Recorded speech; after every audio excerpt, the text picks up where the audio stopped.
Treasurer, thank you for joining us. Great to be with you, Leigh.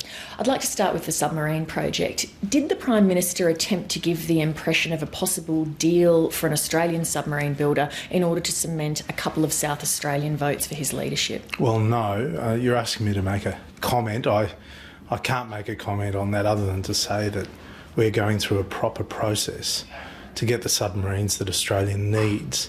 And we've got to have the best subs. We need to have the best submarines to be able to defend our nation. So it's a $20 to $40 billion project, so as Treasurer you would be familiar with the process. Yes. On the 2nd of December last year, you said that it was not realistic to build new submarines in Australia and that, quote, we don't have time to go through a speculation process. What's changed? Well, a speculation process, that's exactly right. Everyone was speculating about what was going to happen. The fact is that 6 years ago, the decision should have been made about Australian submarines. Now, the Collins-class submarines are being withdrawn from the middle of next decade. Australia is quite vulnerable without submarines. We need them as a deterrence, particularly given we have an enormous economic risk associated with our gas pipelines all around the coastline. So given that importance, what is the process, and is it not at odds when you've said a couple of months ago we don't have time to go through a speculation process and people putting forward their ideas for stuff they've never built before, and now it appears that the Prime Minister said we are having an open process around that? No, the Prime Minister said we're going to have a competitive process. The Australian Submarine Corporation can participate in that process. But it's hugely important, Leigh, that we get on with the job of building submarines to protect our coastline. So they're an important deterrence. So what exactly is a competitive evaluation process and how does it differ from an open competitive tender?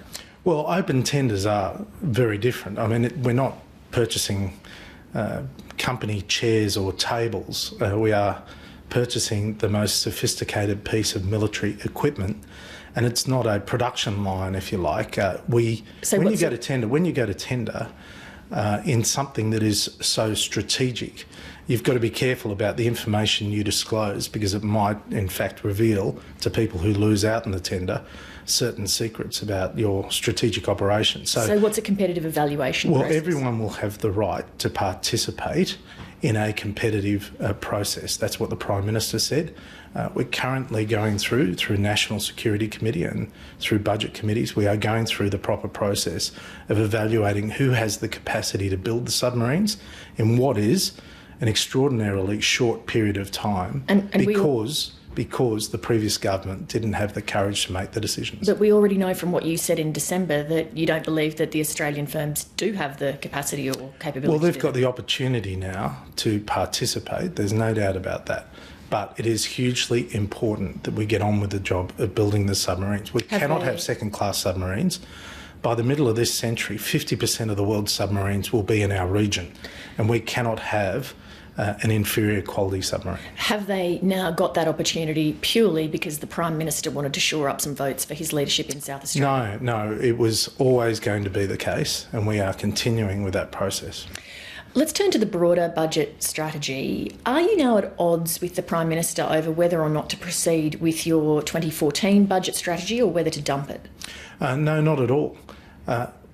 We are at a tipping point for the nation, Leigh. We cannot continue to go on borrowing $100 million a day as a government just to pay our daily bills.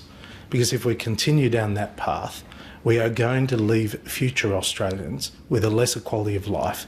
And I'm not going to pass the buck to future generations to pay for my quality of life today. And you've been making that argument repeatedly, and you've said, in fact, even on Sunday, if we don't go ahead with our higher education reforms and fixing up Medicare, if we don't go ahead with welfare changes, then that $100 million a day is going to get even higher. But the Prime Minister said that the government's been too bold and ambitious and that it won't be putting up legislation that involves unwinnable fights with the Senate. So it gives the impression that you're saying, well, we must push on with what we're doing, and the Prime Minister's saying we must change course. Well, we are endeavouring to encourage the Labor Party and the Labor-controlled Senate to come to the table to negotiate.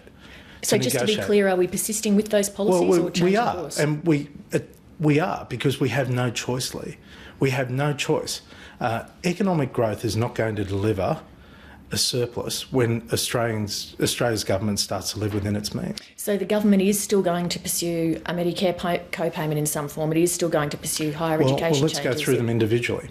In Medicare, I think it is unfair. I think it is unfair that when I go to visit a doctor, I shouldn't have to make a contribution. Now, you, myself, the Prime Minister, Bill Shorten, we have the capacity to contribute something when we go to visit a doctor. If we do that, we can make Medicare more sustainable in the future, so that in 5 years or 10 years' time, when there is an essential drug that will save a person's life, the nation can afford it. So can we be taking from that then that you'll be targeting high income earners only for the Medicare co-payment? Well, we have already announced in relation to the co-payment that anyone who is a pensioner, anyone with a healthcare card, children, they do not pay $1.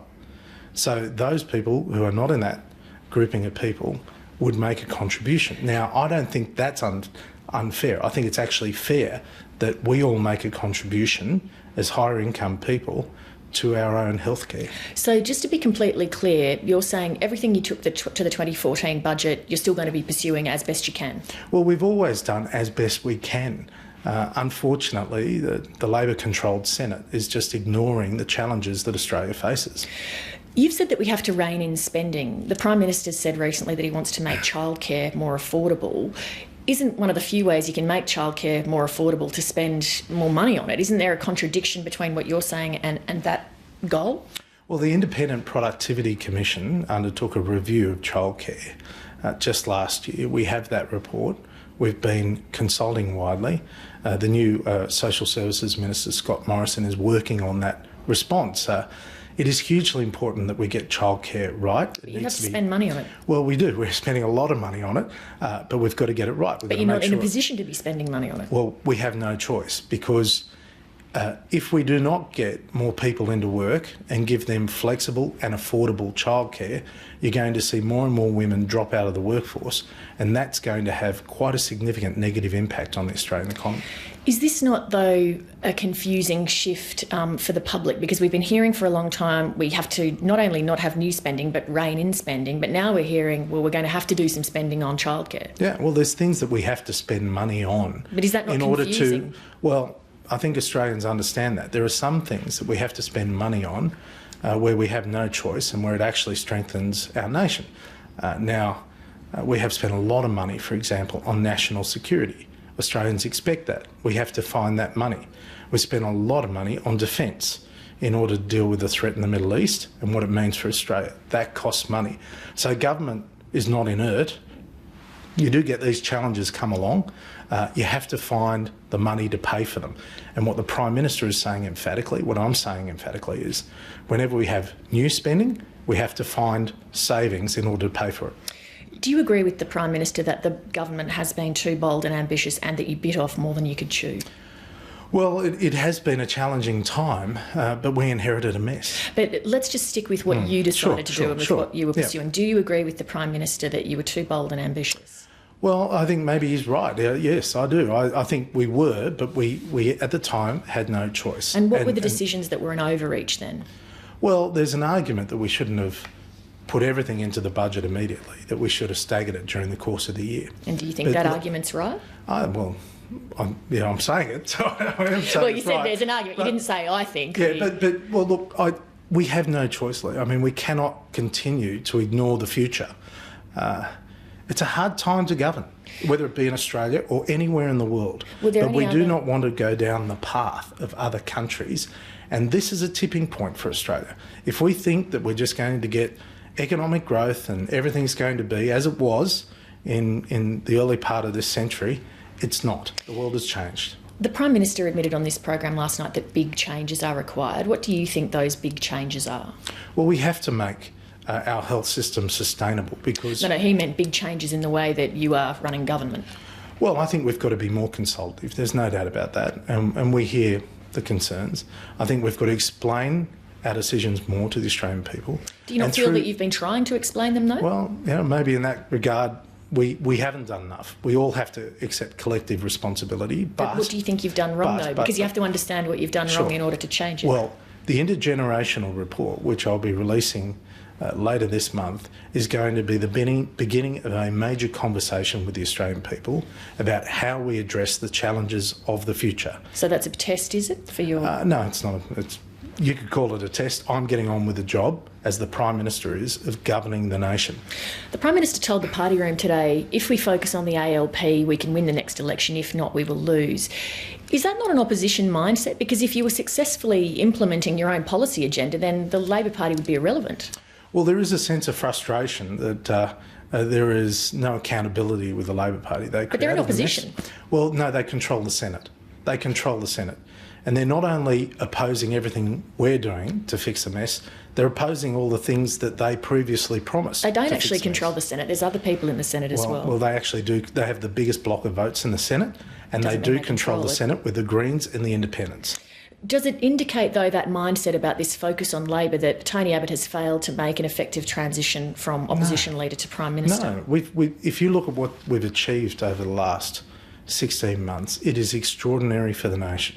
But every time you say that, aren't you saying to the public, you guys are getting it wrong because we've been awesome? No, the public always get it right. I mean, they always get it right. They think you haven't done a great They're job. the ultimate customers. I grew up in a small business, and my dad always said the customer is always right, and he was right. But they're not happy with the job you've been doing. Well, we've got to do more. You know, Leigh, when it gets hard, you have to work harder. And that's the lessons I've learnt in life, and that's the lesson that we need to take forward. What's the case for Tony Abbott keeping you in Treasury rather than replacing you with somebody else, given that the budget has arguably been the biggest political problem for the government? Well, I'm not a quitter. I'm not a quitter. I have never been a quitter. And I'm not going to quit when it comes to the best interests of the nation. But whether or not you're not a quitter is irrelevant to whether you're the best person to do the job. I am the best person to do the job, and I'm calling it as I see it. There is no easy solution. There is no silver bullet. There is no easy path here. Either we reduce our spending in order to live within our means, or you have to increase taxes, which at the end of the day cost people their jobs. Do you concede that if things continue in the same direction, that you will not be Treasurer within a short period of time? No, because it's not about me, it's about the Australian people. But your party room this week has indicated a great deal of dissatisfaction. As I mentioned, the economy and the budget has been the key political problem for the government. Does that not put you on shaky ground along with the Prime Minister? Well, you know, Leigh, only commentators would suggest that 61-39 is a loss. I'm not saying it's a loss, but 39 is a substantial number. It's not about us. It is about the Australian people. I care passionately about my country. And we are doing what is hard. Not popular sometimes, but we are doing what is right as well. You have a party room with 39 people hostile to the Prime Minister, universally bad poll numbers putting you in an election-losing position, and a couple of popular leadership candidates in the wings. Taken together, do all of those things indicate that it's a matter of when rather than if the party room moves against the Prime Minister and by association you? Well, the irony is, Leigh, that no one is saying that we are not taking the right approach to dealing with the mess that we have before us. What they're saying and talking about the issues about selling things and so on, we have to continue to live within our means, to aim to live within our means. I think the backbench has been saying you've been going about it the wrong way. The suggestion is that you guys have been having a conversation that the nation's not having. Well, I think we've got to embrace the nation, and over the next few weeks you'll see us reach directly to the nation and invite the nation to participate in the conversation that helps to rebuild an understanding of the challenges that Australia faces. Treasurer, thank you very much for your time. Thanks very much, Leigh. Thank you.